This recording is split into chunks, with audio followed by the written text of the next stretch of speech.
Ngayon po, ang intact natin, ang Zumba natin ay nakakatulong din sa ating mental health. Dahil nung pandemic po, tayo ay nasa quarantine. Ano po yung mga hobby natin? Tayo po ay natutong mag-TikTok. Tama po ba? Ayan, ating mga nagdadalaging din dyan. Natuto silang mag-TikTok. Dahil ito po ay nakaka-boost sa ating mental health. Ayan. So palakpakan naman po natin ang bawat isa dahil kayo po ay i-induct para sa inyong kalusugan at sa kalusugan ng inyong pamilya. At sana po, ang layunin ng ating Governor Joet Garcia na mas mapahaba pa ang life expectancy ng mga Balanggenyo ay atin pong ma-reach.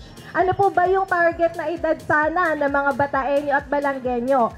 75 years old. Sino na po yung magde-debut dyan?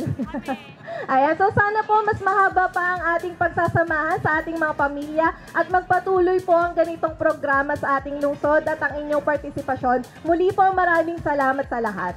Una po sa lahat, nais ko pong batiin kayo ng congratulations po at happy 13th anniversary po ng Hataw Balanggenyo. Sana po, mag-enjoy po kayo ngayong gabi. Huwag po nating isipin na ito ay paligsahan na kailangan magpagalingan. I-enjoy po natin at ipakita po natin ang suporta, hindi lang po ngayong araw na ito, kung hindi po sa araw-araw. Muli po, tayo ay mag-enjoy ngayong gabi at magsama-sama po tayo maging healthy. Pagpalain po tayo ng Panginoon at God bless po ang lahat. Isang masayang gabi po sa ating lahat. Una po, gusto ko muna kayong batiin ng happy 13th anniversary po ng Hataw Club.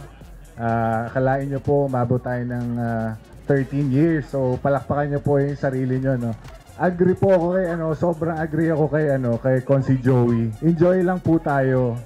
Hindi po although competition po ito, ang tunay po natin pinaglalaban dito is mapalawak natin yung awareness natin sa pagiging healthy at pagkakaroon ng active healthy lifestyle. Kasi nakita po natin lalo during pandemic, mas nagkaroon tayo ng importance sa ating health dahil kung hindi po tayo healthy, hindi po tayo magiging productive or sa kahit anong gagawin natin medyo mahihirapan tayo talaga. Alam niyo po ba kung ano yung number 1 stress reliever? Iyon po ay dancing. So, magsaya lang po tayo, mag-enjoy at i-cherish po natin itong samahan na to dahil sana po tuloy-tuloy hanggang sa umabot sa anak natin, sa apo natin at sa anak nila. So, pagpalain po tayong lahat, no? So, hindi ko na papakabaan dahil alam ko indak na kayo. Muli po, good luck po. Advance congratulations and happy 13th anniversary po ulit.